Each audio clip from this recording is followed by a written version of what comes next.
Good afternoon. My name is Hector, and I will be your conference operator today. I would like to welcome everyone to Starbucks Coffee Company's first quarter fiscal year 2020 conference call. All lines have been placed on mute to prevent any background noise. After the speaker's remarks, there will be a question and answer session. If you would like to ask a question, simply press star then the number 1 on your telephone keypad. If you would like to withdraw your question, please press star then the number 2. I will now turn the call over to Durga Doraisamy, Vice President of Investor Relations. Ms. Doraisamy, you may now begin your conference. Good afternoon, everyone, and thank you for joining us today to discuss our first quarter fiscal year 20 results. Today's discussion will be led by Kevin Johnson, President and CEO, and Pat Grismer, CFO. And for Q&A, we will be joined by Roz Brewer, Chief Operating Officer and Group President, Americas, John Culver, Group President, International Channel Development and Global Coffee and Tea. This conference call will include forward-looking statements which are subject to various risks and uncertainties that could cause our actual results to differ materially from these statements. Any such statements should be considered in conjunction with cautionary statements in our earnings release and risk factor discussions in our filings with the SEC, including our last annual report on Form 10-K. Starbucks assumes no obligation to update any of these forward-looking statements or information. GAAP results in fiscal 20 include several items related to strategic actions, including restructuring and impairment charges, transaction and integration costs, and other items. These items are excluded from our non-GAAP results. Please refer to our website at investor.starbucks.com to find the reconciliation of certain non-GAAP financial measures referenced in today's call with their corresponding GAAP measures.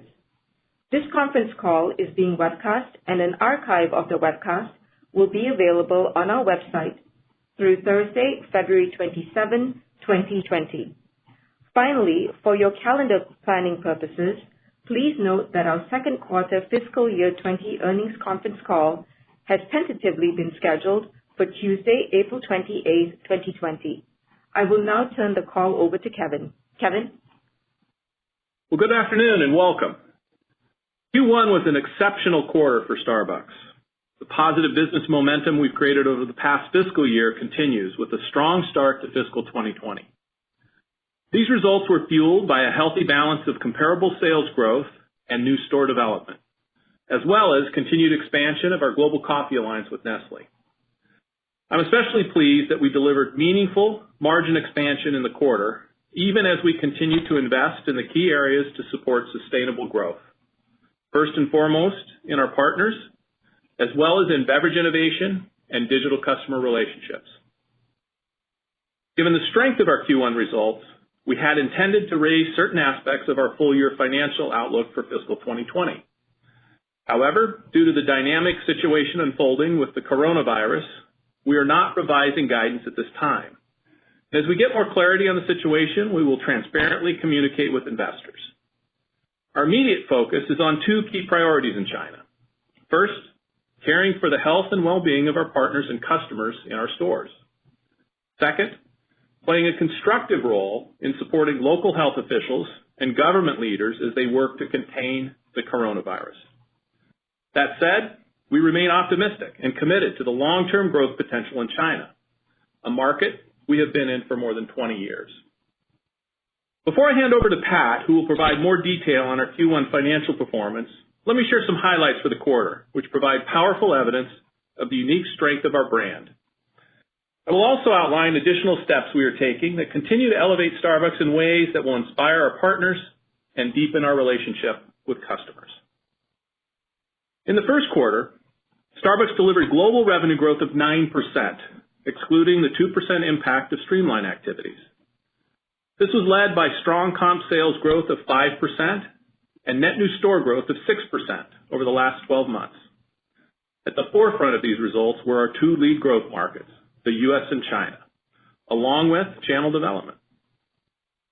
The U.S. grew revenues by an impressive 9% in Q1, led by comp sales growth of 6% including comp transaction growth of 3% for a third consecutive quarter. With a two-year sales comp of 10% for the past two consecutive quarters, it is clear that our focus on the customer experience, beverage innovation, and digital customer relationships is working. At the center of this are our Starbucks partners and the investments we continue to make in them. It is no coincidence that following last September's leadership experience, where we hosted 12,000 Starbucks field leaders and outlined a series of partner-focused initiatives and investments, our partners delivered one of the most successful U.S. holiday seasons in the history of the company.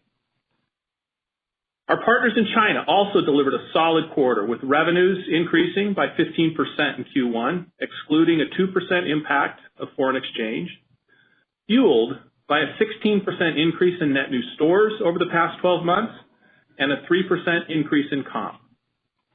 And for the fourth consecutive quarter, we grew total transactions at a double-digit percentage pace in this strategically important market. On every market visit I make to China, I experience firsthand the passion, innovation, and commitment our partners demonstrate each and every day, and I'm proud of them. Given the purposeful and highly differentiated partner investments, it is no surprise Starbucks was recently named China's Best Employer by Aon Hewitt for the fifth consecutive year. Finally, on the strength of our channel partnerships with Nestle and Pepsi, our channel development revenue grew 5% in Q1 when normalized for the 7% impact of the Tazo and Global Coffee Alliance transitions, boosting our share of the coffee market outside of specialty retail. This is another example of the strength of the Starbucks brand that continues to expand globally, reaching more customers through more channels. Collectively, these results demonstrate that we are on the right track with our growth at scale agenda. I am especially grateful to all Starbucks partners around the world who celebrate coffee and human connection, and whose passion and commitment to the Starbucks mission and our company values are creating long-term, sustainable value for all stakeholders. As we approach the 50th anniversary of Starbucks in 2021, I am optimistic about the future. Why? Well, when I step back and look at the quarter, I see multiple proof points of the unique strength of our brand. Strength that is derived from targeted investments that bolster our competitive position in a high-growth category, enabling us to unlock the full potential of one of the world's most admired and trusted brands. In the U.S., customer connection scores reached another all-time high in Q1, as our dedicated store partners continue to elevate the Starbucks experience and deliver the very best moments with our customers each and every day. We realize this is a key differentiator for Starbucks, and we continue to make investments in partner hours, benefits, and training. There's no doubt that our partners and the investments we make in them are at the core of creating the unique Starbucks experience that fueled our Q1 performance. Additionally, our brand equity research in the first quarter confirmed that Starbucks continues to lead consumer perceptions of specialty coffee retail concepts in the U.S., well ahead of other brands, including so-called third-wave, independent, and local coffee concepts. This is aided in part by our proprietary beverage innovation and our unique ability to personalize handcrafted beverages at scale. We strengthened this competitive advantage in Q1 by extending our cold brew platform and cold foam options with two new seasonal beverages, pumpkin cream cold brew and Irish cream cold brew, which together contributed to our traffic growth for the quarter. Notably, for 5 consecutive quarters, our comp growth has outperformed the external indexes and benchmarks we track in the restaurant and QSR space. Our brand strength was also evident on the digital front in Q1. In the U.S., we added a record 1.4 million customers to our 90-day active Starbucks Rewards member base, ending the quarter with 18.9 million active members, a 16% increase over prior year.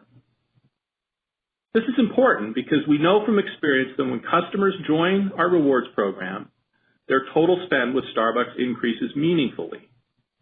We also know that Starbucks is increasingly valued for convenience, as the mix of mobile order and pay transactions in the U.S. grew to 17% in Q1. And our industry-leading digital platform will further differentiate us from the competition over time. Our digital progress in China was equally compelling and is resonating with the digitally savvy Chinese consumer. Proprietary research in Q1 showed that Starbucks remains the country's most beloved coffee brand and customers' first choice for away-from-home coffee. In the first quarter, sales from China's mobile orders jumped to 15% of total revenue, up from 10% the past quarter, with 9% coming from delivery and 6% from mobile order and pickup. Underpinning these results was the continued growth of China's 90-day active Starbucks Rewards members, reaching 10.2 million customers in Q1. That's 40% growth over the prior year when the program was relaunched.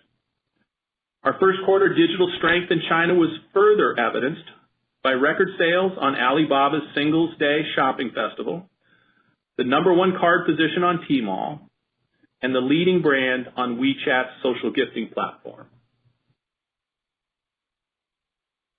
Over our 20 years in China, we have established unparalleled brand stature by delivering a unique, premium experience to our customers. Outside of specialty coffee retail, the power of our brand was demonstrated by the continued expansion of our Global Coffee Alliance with Nestle, now in more than 40 markets, including the additional 5 new markets we entered in Q1, with product sales significantly ahead of expectations. Every customer interaction in our stores establishes customer affinity and brand loyalty, with the Global Coffee Alliance then acting as a brand amplifier, bringing Starbucks coffee to new channels and new markets. Our Starbucks Reserve Roasteries are also important brand amplifiers. In November, we opened our roastery in Chicago, our 6th roastery globally, to a phenomenal customer reception. Since the opening, the store continues to gain international attention, attracting an average of 10,000 visitors a day, with a peak of more than 21,000 visitors in a single day. I want to thank our Starbucks partners who work in the Chicago Roastery as well as the City of Chicago for the warm welcome and spectacular response to the opening of the world's largest Starbucks. These proof points provide clear evidence that the Starbucks brand is not only strong, but is getting stronger through the focus and discipline of our growth at scale agenda. In fact, just last week, Starbucks was named one of Fortune's most admired companies for the 18th consecutive year. In summary, I could not be more pleased with our Q1 results and how they reinforce the unique strength of Starbucks. But make no mistake, we do not take this for granted.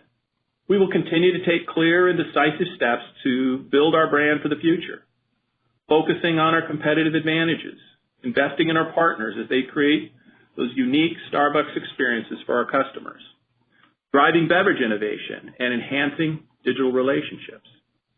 And while we do this, we are further amplifying our brand through the Global Coffee Alliance and committing to an even higher level of social responsibility with bolder aspirations for environmental sustainability.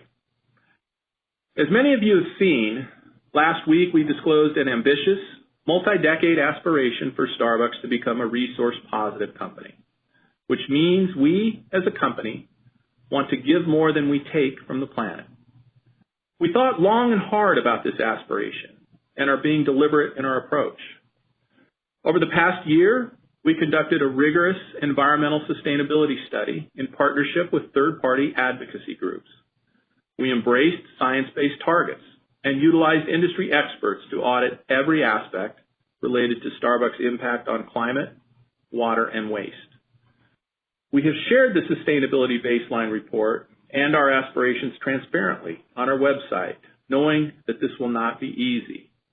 The journey will not be linear. It will require innovation, many industry partnerships, alignment with other like-minded companies, public policy support, and engagement of Starbucks partners and customers. This will challenge us in new and different ways and will require transformational change and measured risk-taking. We start this journey understanding our footprint building upon our decade of experience in sustainability, and committing to lead on something that is important to all of humanity, taking care of our planet. And we invite others to join us. As announced last week, we will be transparent in reporting short and long-term progress against our goals. And we will start with preliminary targets for 2030. That will be the focus of our research and operational plans going forward. Then, on Starbucks' 50th anniversary in 2021, we will formalize our 2030 environmental goals and our strategies based on what we have learned between now and then. As we embark on this journey, we will prioritize, sequence, and balance our investments as we do across every aspect of our business. We remain committed to our ongoing double-digit EPS growth model.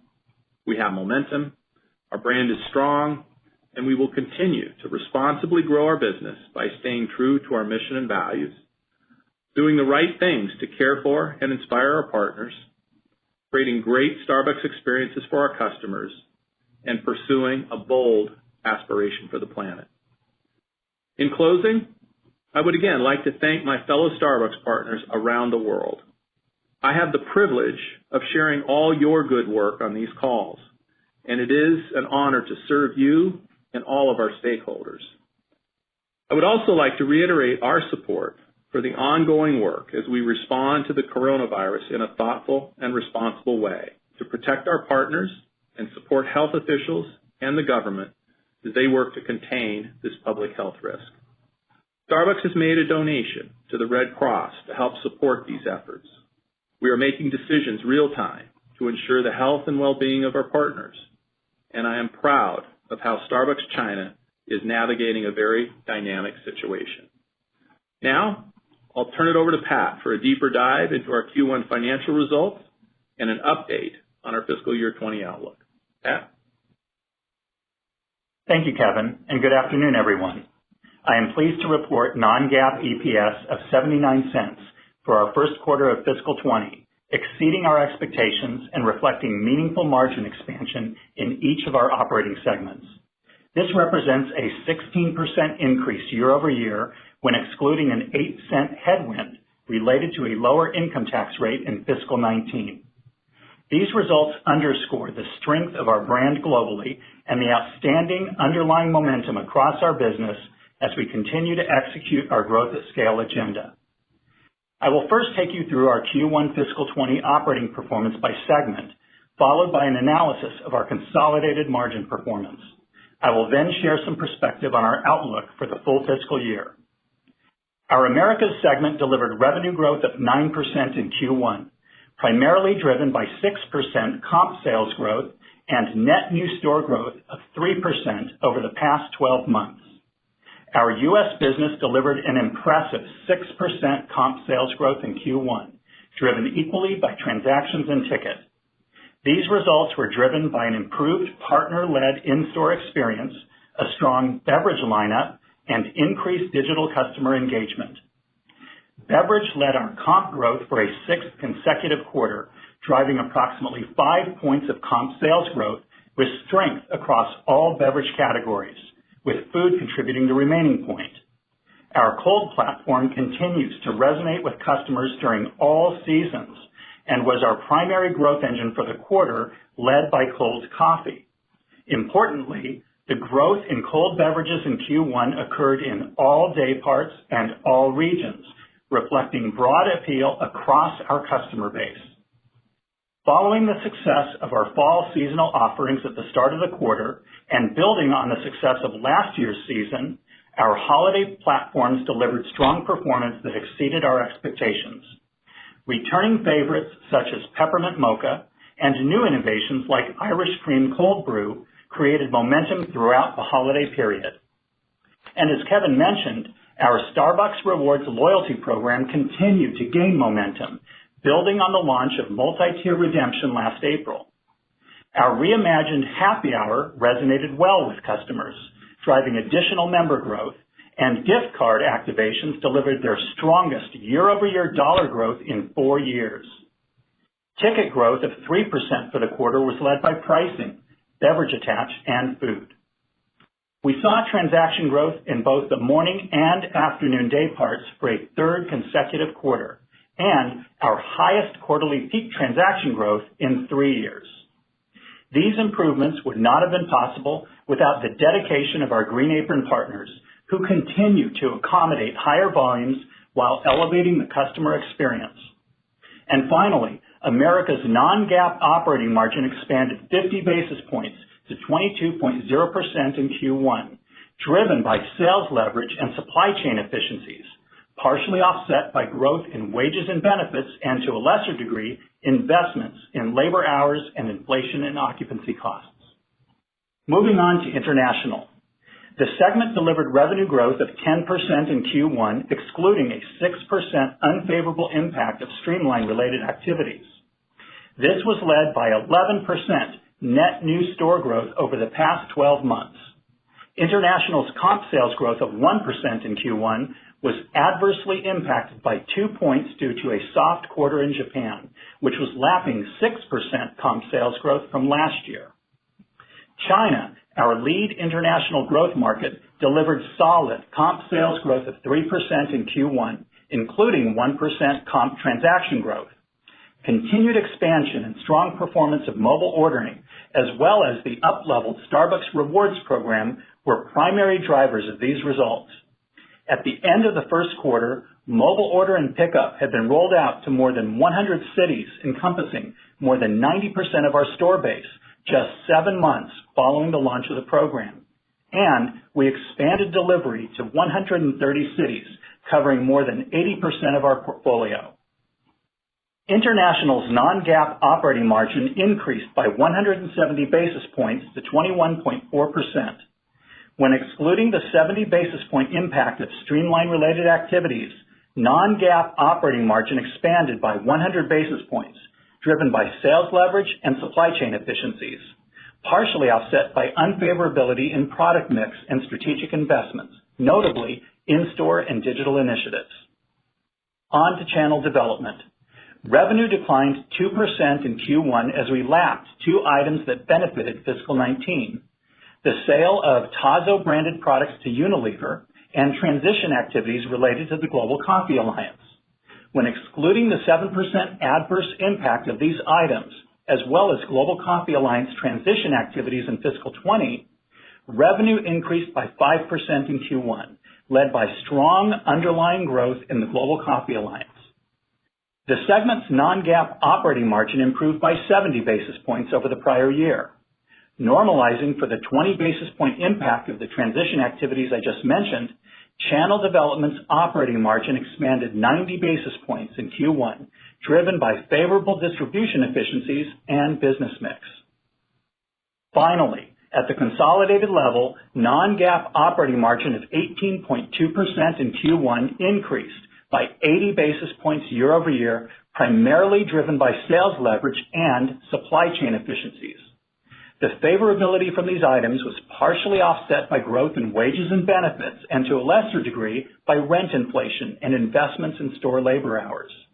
I am particularly pleased that we delivered meaningful margin expansion while also continuing to invest in our partners, our stores, and our digital capabilities to keep the Starbucks brand strong and relevant.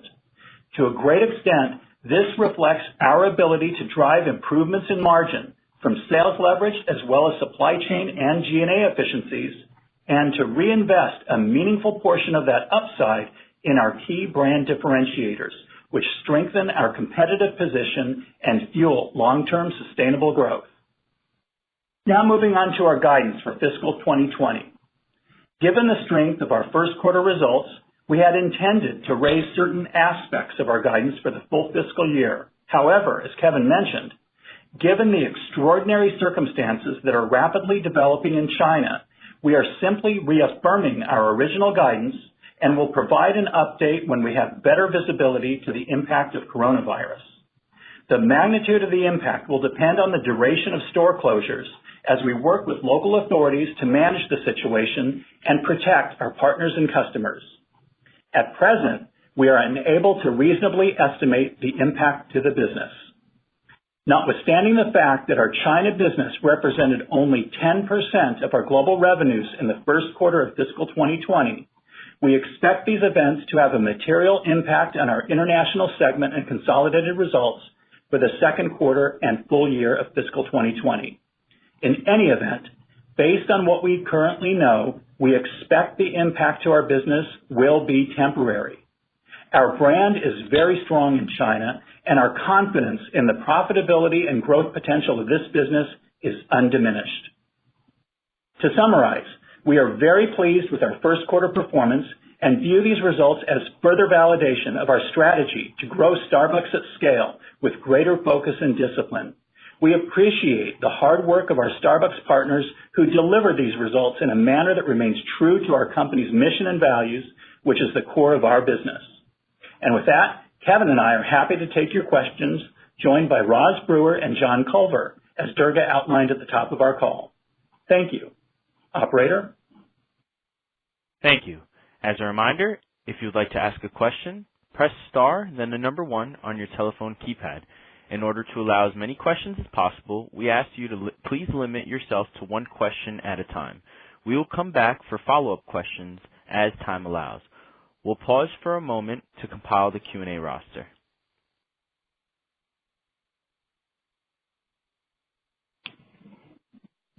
Your first question comes from John Glass from Morgan Stanley.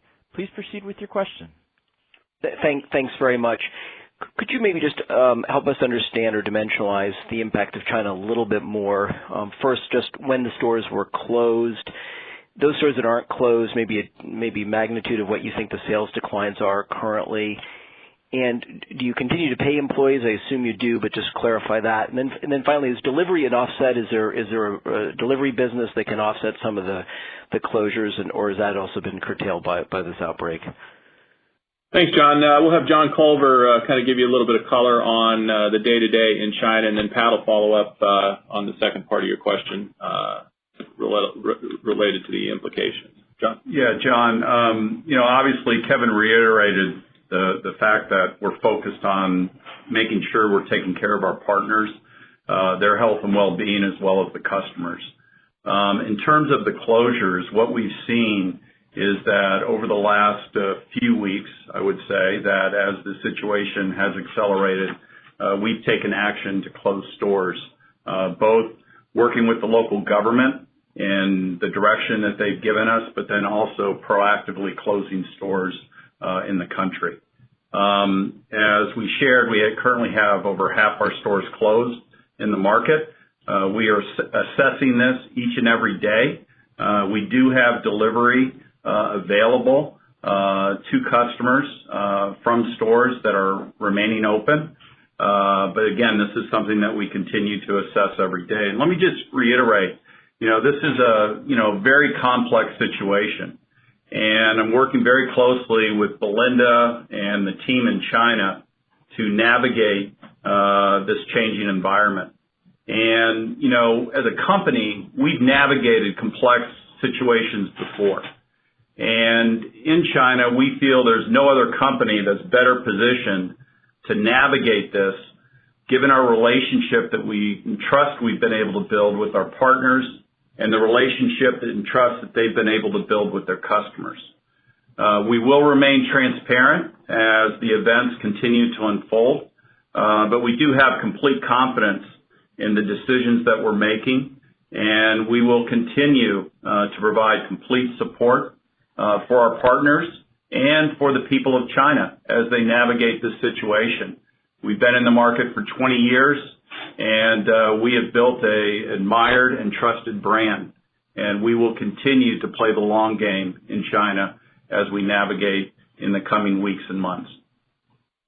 And John, this is Pat. Just to build on what John has said, it really is difficult to say at this juncture what the impact to our business will be and how it will show up in our financials, given the fluidity of the situation. The business impact is largely a function of two things: the number of stores closed and the duration of closure. And with respect to the duration of closure, it's not entirely in our control.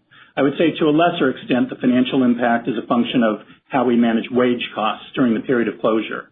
So we're simply not able to provide a reasonable estimate at this point in time. We will need to move beyond the extended Chinese New Year holiday season to assess how the situation may be stabilizing and what the implications are for store closures.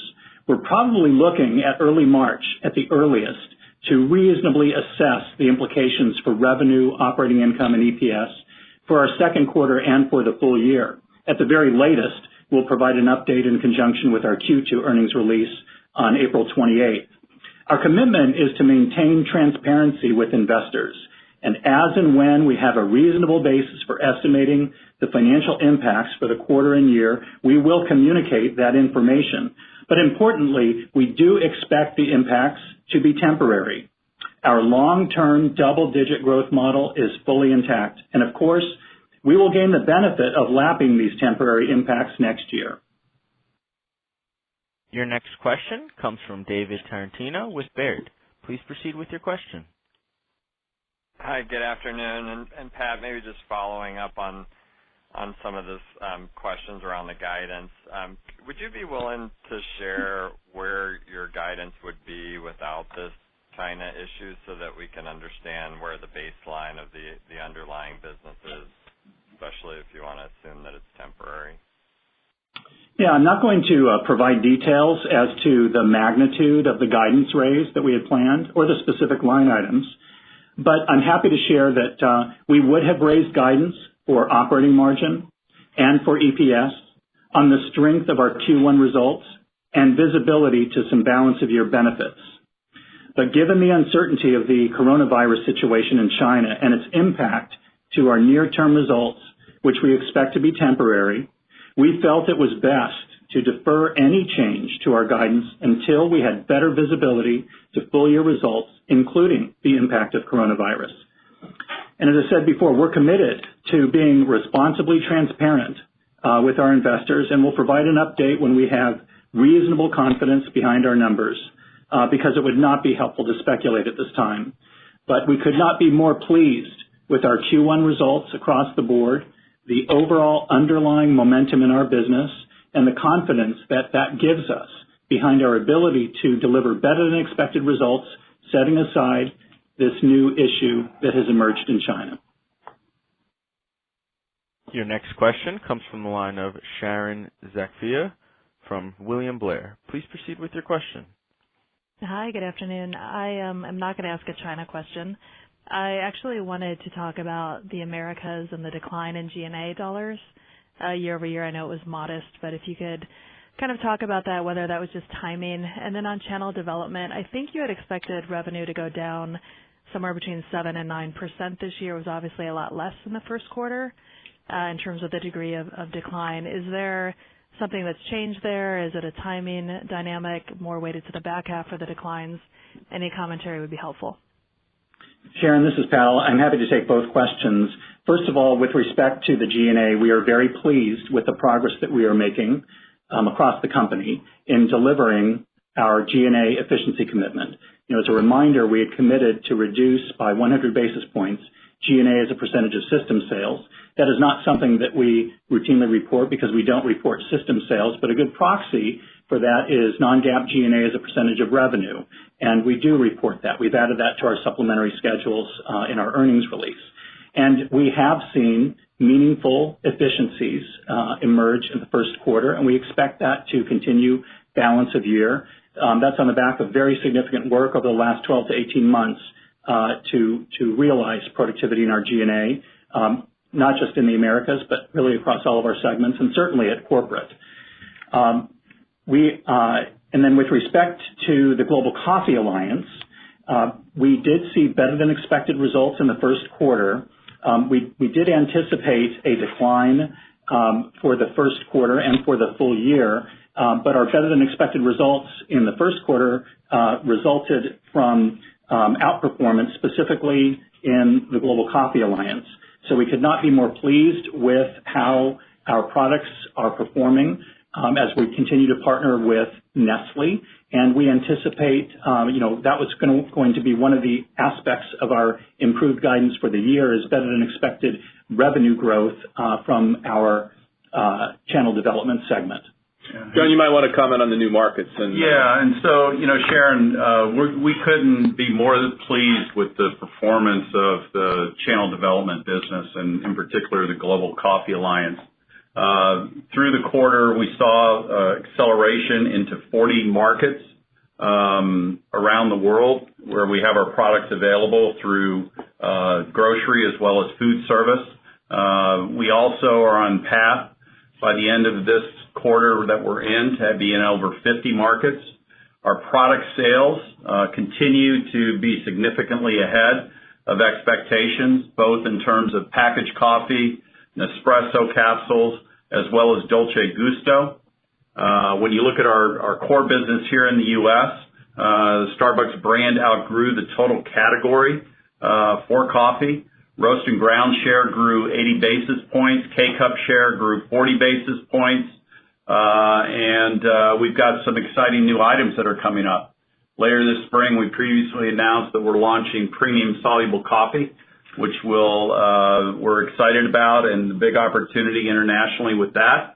And then the launch that we had with our creamers of 4 flavors, we're now expanding to an additional 2 new flavors, given the recent success. So the Global Coffee Alliance itself is performing very well around the world, and it's helping us continue to grow the Starbucks brand and amplify the brand, as Kevin highlighted in his comments earlier. Your next question comes from John Ivankoe from J.P. Morgan. Please proceed with your question. Hi, thank you. I was hoping to get an update on Deep Brew, especially as we come into April, and I think lap some changes around the change in the AI machine that delivered some customized loyalty to customers, as well as the change in the My Starbucks Rewards program, maybe as a slightly separate but related question.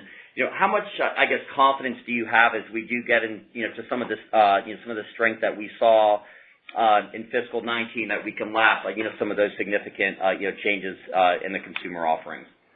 John, I'll have Roz give you a little perspective on Deep Brew and how it's influencing our performance. Thanks, John, for the question. So first of all, I wanted to ground everybody in what's happening in some of our equipment innovation. And one of the strongest pieces of innovation that we're seeing is combining our Mastrena 2 machine, which is our espresso machine, which we installed about 1,900 units last year. We've got 4,000 of those coming this year, and those machines are AI-enabled. And so that is where we'll see the most significant deliverable around how we will integrate AI into understanding how to deliver the best coffee experience and also reducing the amount of time it takes to deliver and then giving us a chance to provide a variety of coffee to our customers. So you'll see that come through. There's also other innovation happening around Deep Brew. It will show up in various aspects of the business, but the equipment position is our strongest position right now.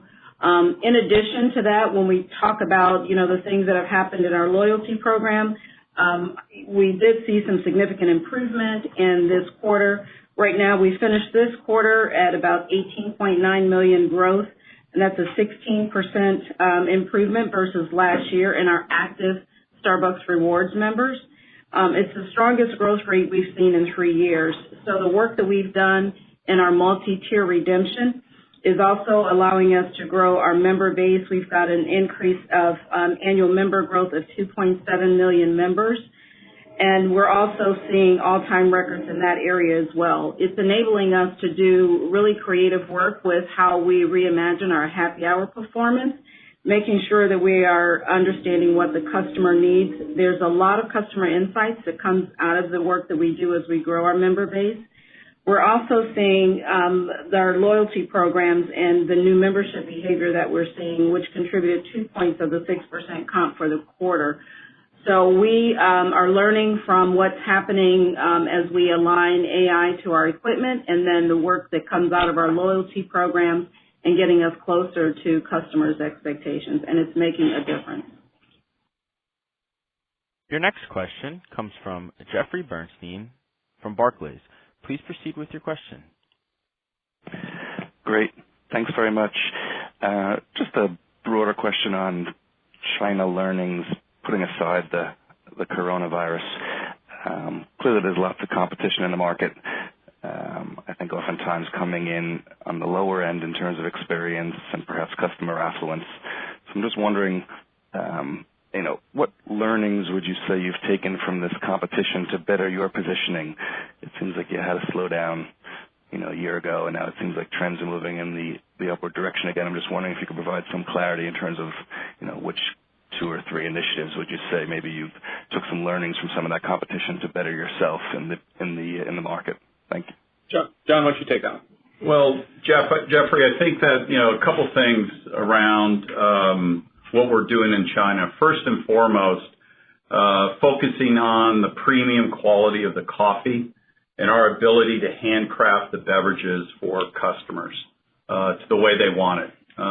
We feel that there's no other competitor in China that is able to do it and replicate it at the level that we are, as signified by the more than 7 million customers we serve a week across the 4,300 stores. In addition, you then have the opportunity of developing these relationships between our partners and our customers. And our partners are truly the differentiating factor in terms of bringing the Starbucks experience to life for our customers. And when you go to China and you experience our people and their passion for coffee and their passion for service to customers, that is a true differentiator that we have in the market. You then put all that together in the third place, and the beauty of our stores, the inviting environment, the way in which we show up in the third place. We have an environment that customers come to and want to be with their family and friends. Now what we've done is we've also enhanced that with the digital experience. And we had a great quarter as it relates to digital. We now have 90-day actives, grew 40% year over year to 10.2 million. That's nearly double from where it was a year ago. We've also gone through and built out mobile order and pay capabilities as well as delivery. So mobile orders in total, it reached more than 15% of sales mix in the quarter compared to 10% in Q4. So 9% being delivery, 6% being mobile order and pay. And we're continuing to build out these digital relationships with customers. Then you couple all that with the Global Coffee Alliance in our RTD business in China. There is no other company brand in China that has the distribution points that we have. We have over 100,000 points of distribution of the Starbucks brand in China. And our partners are bringing it to life every day, and it's their passion and their commitment that is making us successful and will continue to make us successful. Yeah, let me just add to John's comments and share a perspective, Jeffrey. I think, look, throughout history, we've had many competitors enter the market. Look, coffee is a large and growing addressable market.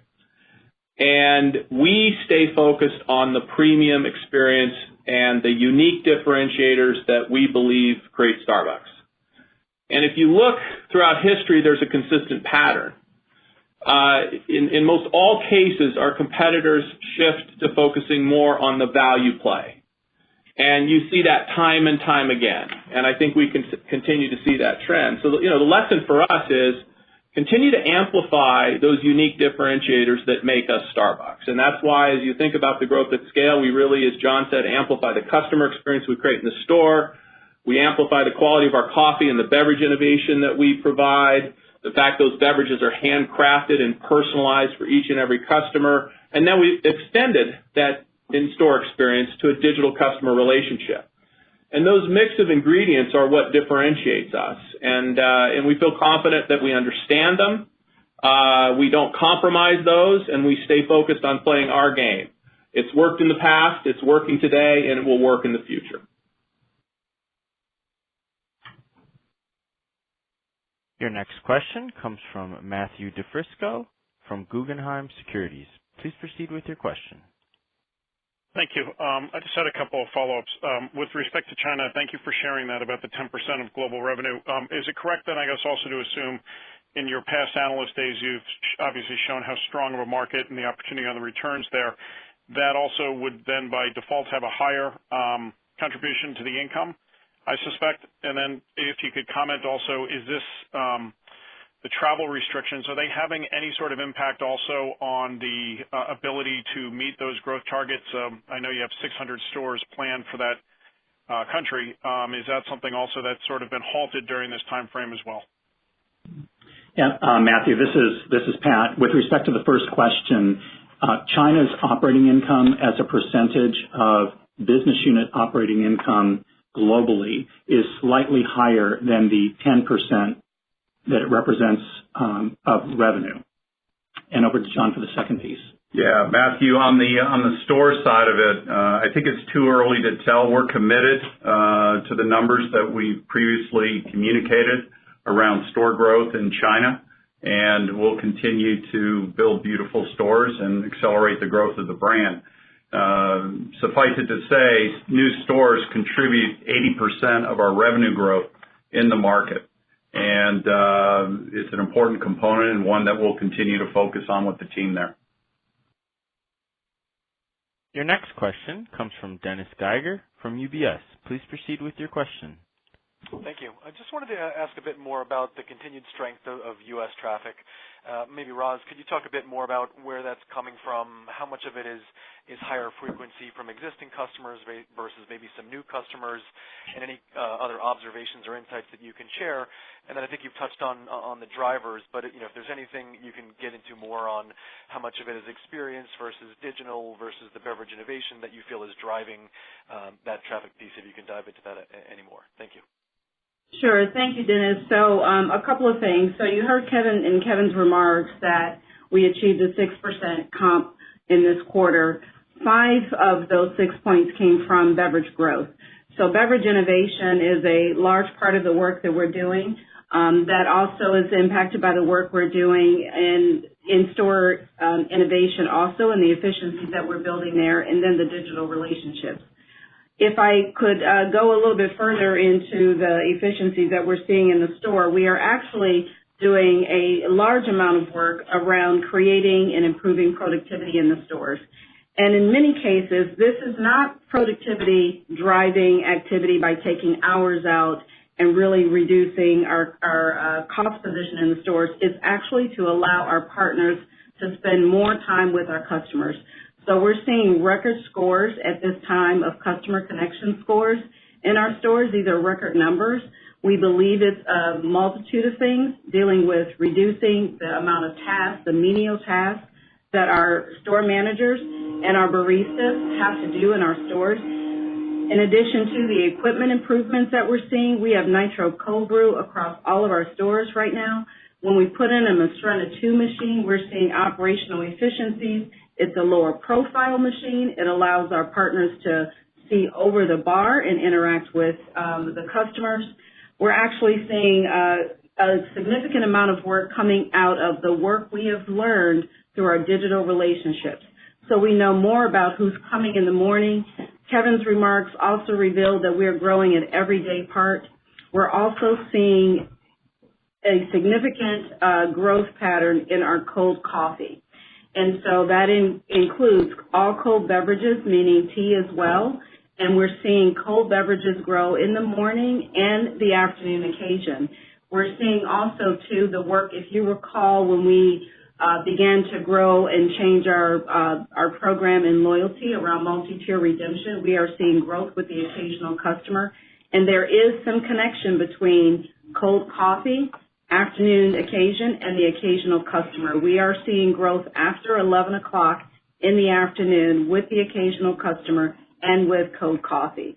So we think that it's that combination that's really happening for us, Dennis, in terms of the beverage innovation, so right beverage for our customer base, improving the work that our partners have to do in our stores so that they can interact with the customers and improve customer engagement, and then learning from our digital relationships and understanding how to market to our customer base and bring them in the store. And a great example of that is our reimagined happy hour. And so we're combining these 3 initiatives together, and we are convinced that this work and the discipline around it is really driving our comp performance, and we can see this in future quarters ahead of us. Your next question comes from the line of Sara Senatore with Bernstein. Please proceed with your question. Oh, hi. Thank you. I have a question and then a quick follow-up. Just on the margins, you had said that, that was a place where you would have probably raised guidance. I think, in general, Pat, you said you wanted to be conservative on guidance. But could you just talk a little bit about whether the beat versus expectations was in fact just, how you position the guidance, or were there some surprises in there? Supply chain, obviously the comps were a bit better than you would have, I think, expected, or the long-term algorithm would suggest. So if you could just talk about where the margin upside, with maybe some specific initiatives or sources would be. And then just my follow-up is, you had said that the wide-scale closures in China and the store closures to be the primary driver of the impact on the business. So does that suggest that for the stores that are remaining open, you're not really seeing a change in trend in the China stores? I would have thought there'd be more of an impact on consumer confidence broadly. Thank you, Sarah. I'll take both questions and then pivot to John for additional color on China.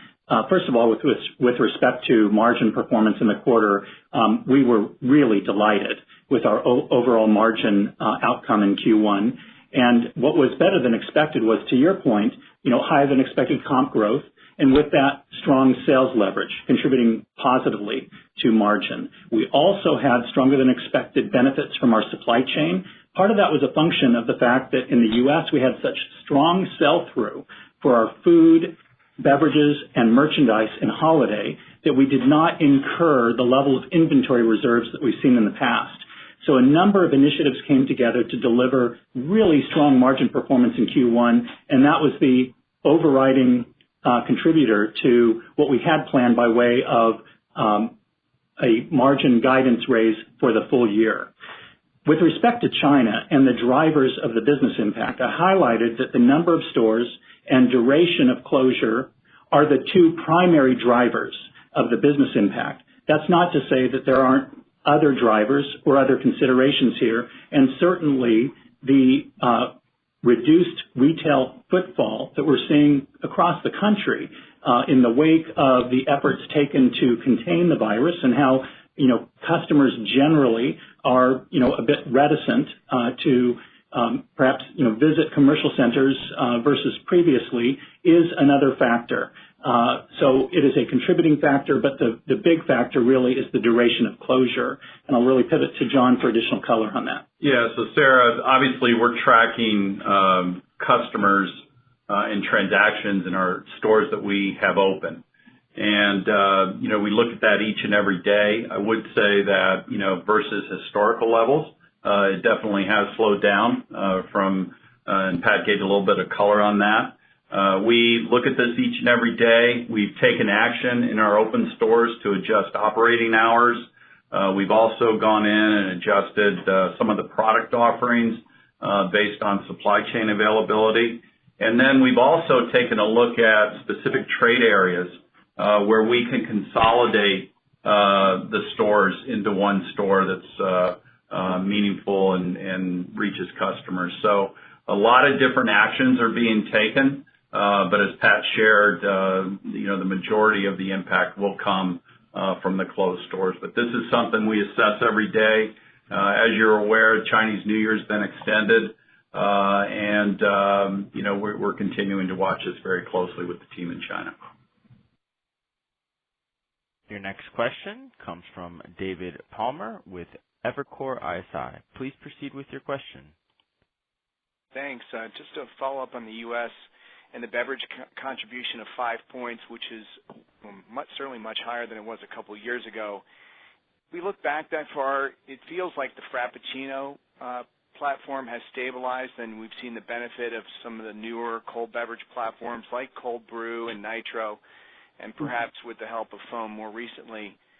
Could you talk about the biggest contributors to the improvement if we kind of look at this from a multi-year perspective, and if we're looking forward in a similar way, Could you talk about the biggest contributors to beverage growth going forward and how you feel about the pipeline of beverage news, kind of keeping this energy going in the beverage side? Thanks.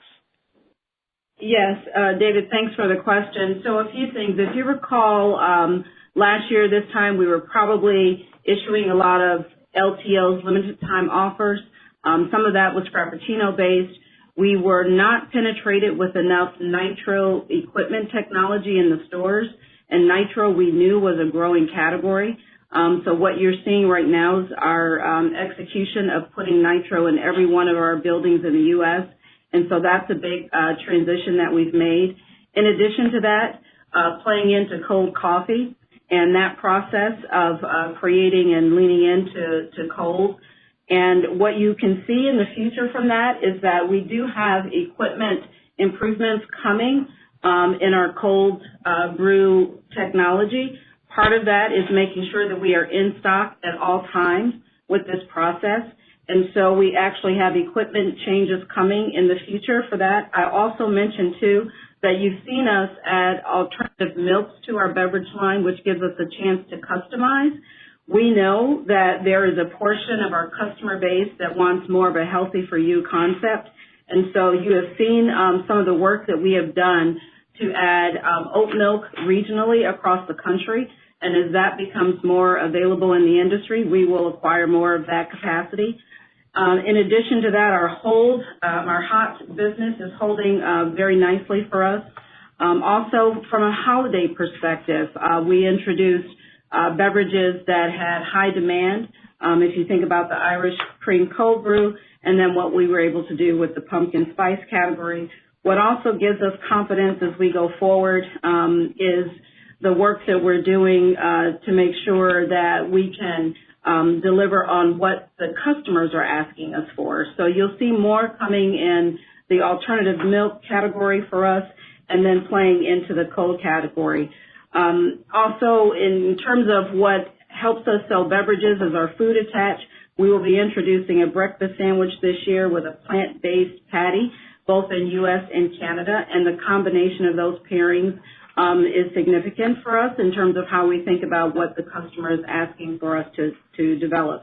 I'll also mention that we are seeing still growth in our morning day part and with MOP, but it's significant to also mention that in this quarter we opened our first convenience store. So we're seeing increased traffic when we create new formats. Our first introduction to this is in Penn Plaza in New York. I had the chance to visit there in the last 10 days. Customer response is very favorable. It is showing just one more way that our brand is significant to our customer. Once you exit Penn Plaza Station, you come right up to the store. Customers are responding that it feels like a walkthrough. It has our latest technology in there from the digital boards that really announce when your drink is ready. It's those kinds of things combined with beverage innovation. They give us the confidence that we're listening to our customers and providing them access to our stores, access to our brand, the way they want to acquire their coffee, and also listening to them in terms of how we should grow our beverage innovation. So we are committed to this category of cold coffee, and also making sure that we're staying close to what the customer would like to see in what's next in their beverage preference. Your next question comes from Eric Gonzalez with KeyBank. Please proceed with your question. Hey, thanks for taking the question. Just have one question on China and then maybe a follow-up. So it seems like you're pushing more aggressively into the lower tier cities where coffee consumption is a little bit lower than it might be in the higher tier cities. So if you could maybe talk about how the returns equation works in those lower tier cities and maybe how the product mix differs in those types of locations.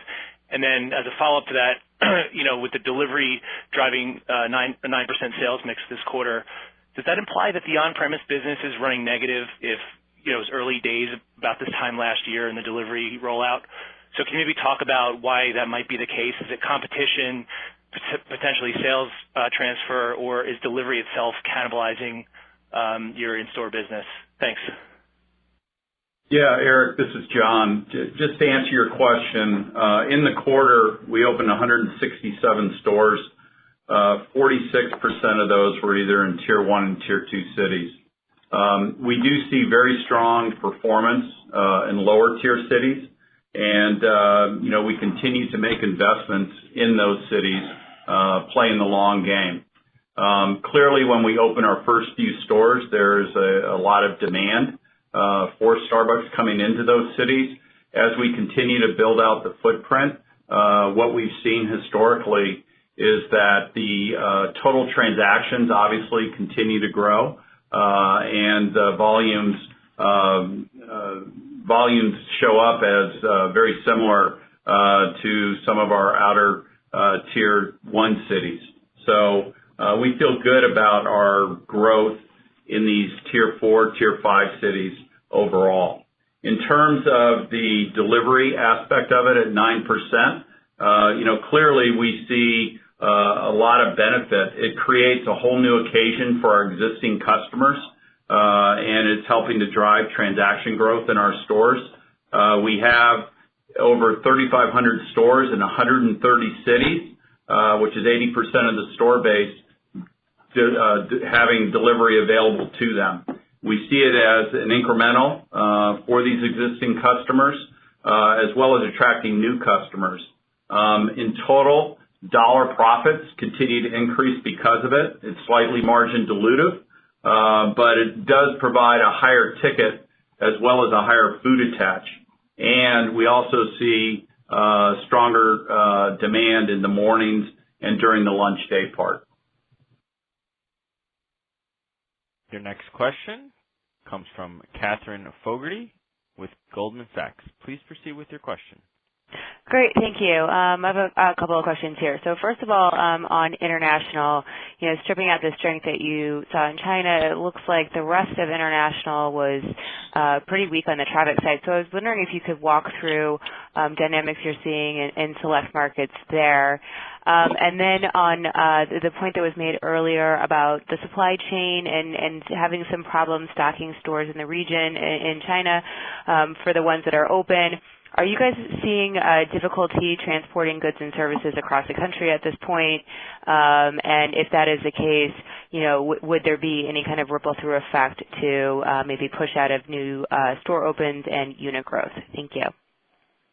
Yeah, Catherine, just real quick on the international side, as Pat highlighted, we had 2 points of impact given the Japan market and what we saw in Japan. And when you look at Japan overall, we had 2 major factors that influenced the comp performance in Japan. First was early on in the quarter, we had a devastating typhoon that went through the country, which impacted 2 full days of sales in the market. The second piece was the increase in consumption tax that took place in early October. The good news that we saw through the quarter is that comps accelerated through the quarter back to more normal levels. So we do feel good about the trends that we're currently seeing in Japan. When you look more broadly across the international segment, and you look at in specifics, EMEA and Asia Pacific, we saw strong growth in both of those regions through our licensed partnerships. UK in particular did very well. We had Middle East and EMEA that also performed well. And then when you go over to Asia Pacific, Korea had another strong quarter, which was great to see. And then we had some smaller markets, Philippines, Indonesia, Australia, and New Zealand doing well as well. Switching to your question on China, on goods and services, we're monitoring each and every day the supply chain challenges. Clearly in Hubei province, that area is impacted the most in terms of supply chain, given the limited travel that's taking place in that city. We haven't seen that meaningful impact take hold in other cities, although, as I shared, we continue to adjust the menus in our stores and the offerings to accommodate any supply chain challenges we have. Your next question comes from Greg Badishkanian with Citi. Please proceed with your question.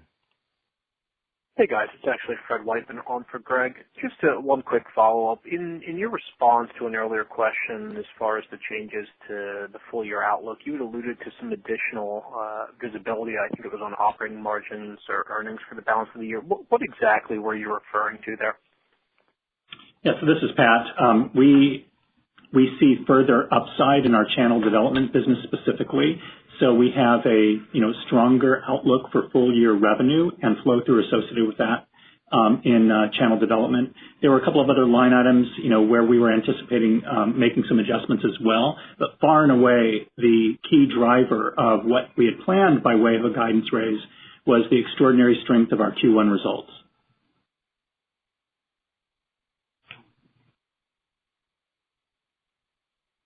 Your next question comes from Andrew Charles with Cowen and Company. Please proceed with your question.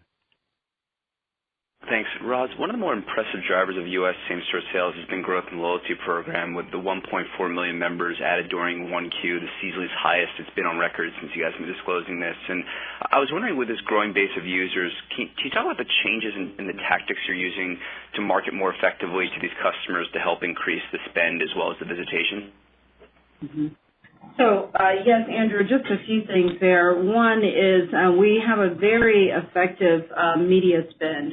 And so if you go back a year or so ago, we were either had very small investments in our media spend or not very directed. And so now we are better at understanding almost a one-to-one relationship with that consumer. And so if we have an email address, we can look at their past purchases and then suggest to them what they could enjoy in our stores, and then also, too, alert them to happy hour and other events that are happening in the store. And we didn't have that in the past. And in addition to that is when we introduce new items. And so what we're seeing from a cold brew perspective is also just speaking to them about the new cold beverages. So it's having that one-to-one relationship and access to them and can personalize the offerings that we have to our customer base. In addition to that, some of the other work that we're doing is to help our partners in the stores understand who's shopping in the stores. And so they know their customers just by, the relationships that they've built over the years. But now they know a little bit more about who's shopping in their stores and who's visiting our cafes. And so we share that information with our partners in the stores, and it makes them very effective at the work that they do. And so it's, a lot of the insights that we're gathering, we're using it to make our decisions. And also, too, it's fueling how we think about what's, what innovation that we want to build and develop. And so we're using our insights effectively, learning from our new members that are growing, and then watching the work that we need to do as we look at the multi-tier redemption program, which is, still just approaching a year in terms of its full national rollout. Your next question comes from Gregory Frankfurt with Bank of America. Please proceed with your question. Hey, thank you very much for the question. Just looking back at the U.S. business on, I guess, 18 to 24 months of a slowdown in store growth, with that perspective, have you seen maybe less cannibalization from new stores, or is that something that you guys have seen maybe flow back into comps, and that's part of the reason why they've picked up a few points? Any perspective on that? And then as we look forward, I think we're at the bottom of your 3 to 4% unit growth. Is this kind of how we should think about the longer-term framework for what you envision store growth being in the U.S.? Thanks. So, a few things there in terms of our store growth in the U.S. And so we're seeing pretty much the same amount of cannibalization in our business. There's no change there. For us, the best investment we can make is our new store growth. We appreciate the return on invested capital that we're seeing with our new store investments, so you'll see that continue. What we've been doing is, really looking at our formats and making sure that as we add delivery and new stores, we're looking at coverage and how we cover our customer in the United States. One of the things I'll mention is the combination of delivery to our new store growth. We just added a total of 3,500 stores now across 49 markets in delivery. And so we have a broad amount of coverage in the U.S. combining with that, and we still have the estimated number of new stores coming in the U.S. in really advancing our format development, anything from, our new format in terms of the convenience stores all the way to our roastery plans. So we are still encouraged by our investments in new real estate, and we're not seeing any shift in cannibalization in our business right now. And Greg, this is Pat. To build on what Roz has said, we would reaffirm our net store growth guidance for the U.S. of 3 to 4%. Your last question comes from R.J. Hatovi with Morningstar. You may ask your question. Thanks, and thanks for letting me get a question in here. Just one follow-up question for Roz, and you kind of hinted on this in the last answer, but one area we haven't heard a lot about is that delivery program, and obviously you've been working with some new restaurant formats and developing that, but just wanted to see if you could provide us an update in terms of where that initiative stands and what takeaways you've had. Obviously, you shared some takeaways from the China in terms of attach rates and new customer growth, but just any takeaways you've seen with the delivery program so far in the U.S. Sure. So, yes, we are continuing to expand. Because we're now at 75% U.S. coverage of all Starbucks stores, we are now into a national marketing program, which if you remember this time last year, we were roughly about 115 stores with no marketing against it. And so we are encouraged to continue to see what happens when we alert the customer that delivery is available at their favorite location. Our stores are equipped from a technology standpoint. The partners are well-trained in terms of how to handle the trade-off between the transition of the beverage to the pickup delivery person. So operationally, it's working extremely well. We'll continue to watch it. One thing I'll say about the U.S. business, if you compare it to China in terms of delivery, the adoption rate is still pretty modest in the U.S., and so we're just moving right along with the customer and making it available to as much coffee coverage as we can in the U.S., but it's modestly being adopted in the U.S. if you compare it to China. Ladies and gentlemen, that was our last question today. I will now turn the call over to Kevin Johnson for closing remarks. Well, thank you all for joining us on today's call. I want to close by recognizing my Starbucks partners around the world for such a strong Q1 performance and the underlying business momentum that we are building as a company. I also want to recognize my Starbucks partners who are navigating the dynamic situation related to the coronavirus in China. As we deal with these extraordinary circumstances, we will remain focused on caring for the health and well-being of our partners, supporting health officials as they work to contain the coronavirus, and doing all of this staying true to the mission and values that built this great company. To our investors, I appreciate your patience and understanding as we work through the temporary business impacts in China.